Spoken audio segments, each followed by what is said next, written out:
Bill Corey, and I am reading this Sunday, March 29th, Gospel Scripture from John 11, verses 1 through 45.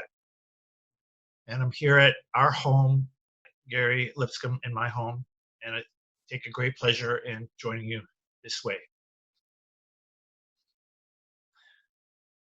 Now, a certain man was ill, Lazarus of Bethany, the village of Mary and her sister Martha.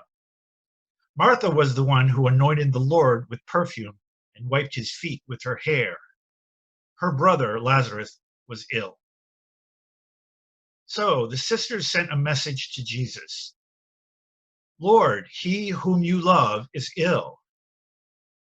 But when Jesus heard it, he said, this illness does not lead to death. Rather, it is for God's glory, so that the Son of God may be glorified through it. Accordingly, though Jesus loved Martha and her sister and Lazarus, after having heard that Lazarus was ill, he stayed 2 days longer in the place where he was. Then, after this, he said to the disciples, let us go to Judea again. The disciples said to him, Rabbi, the Jews were just now trying to stone you, and you are going there again? Jesus answered, are there not 12 hours of daylight? Those who walk during the day do not stumble, because they see the light of the world. But those who walk at night stumble, because the light is not in them. After saying this, he told them, our friend Lazarus has fallen asleep, but I am going there to awaken him. The disciples said to him, Lord, if he has fallen asleep, he will be all right. Jesus, however, had been speaking about his death, but they thought that he was referring merely to sleep. Then Jesus told them plainly, Lazarus is dead. For your sake, I am glad I was not there, so that you may believe. But let us go to him. Thomas, who was called the twin, said to his fellow disciples, let us also go, that we may die with him. When Jesus arrived, he found that Lazarus had already been in the tomb 4 days. Now Bethany was near Jerusalem, some 2 miles away, and many of the Jews had come to Martha and Mary to console them about their brother. When Martha heard that Jesus was coming, she went and met him, while Mary stayed at home. Martha said to Jesus, Lord, if you had been here, my brother would not have died. But even now I know that God will give you whatever you ask of him. Jesus said to her, your brother will rise again. Martha said to him, I know that he will rise again in the resurrection on the last day. Jesus said to her, I am the resurrection and the life.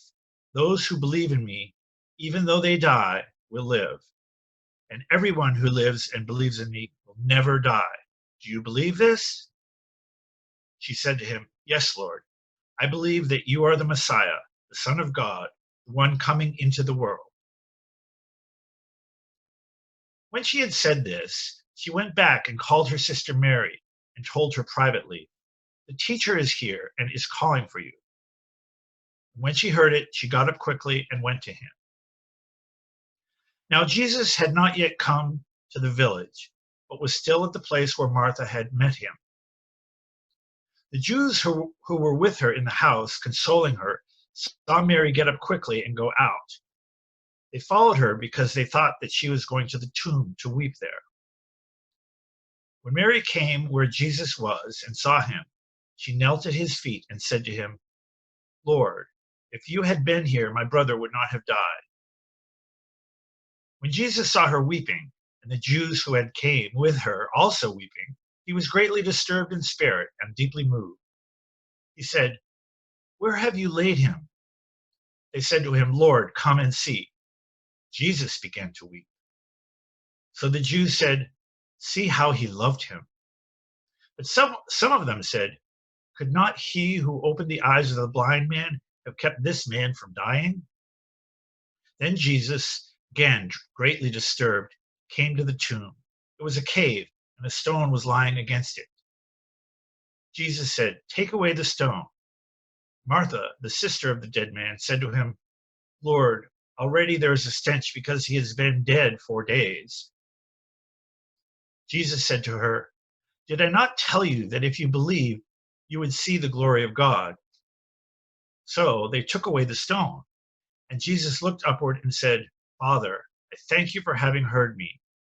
I knew that you always hear me, but I have said this for the sake of the crowd standing here, so that they may believe that you sent me."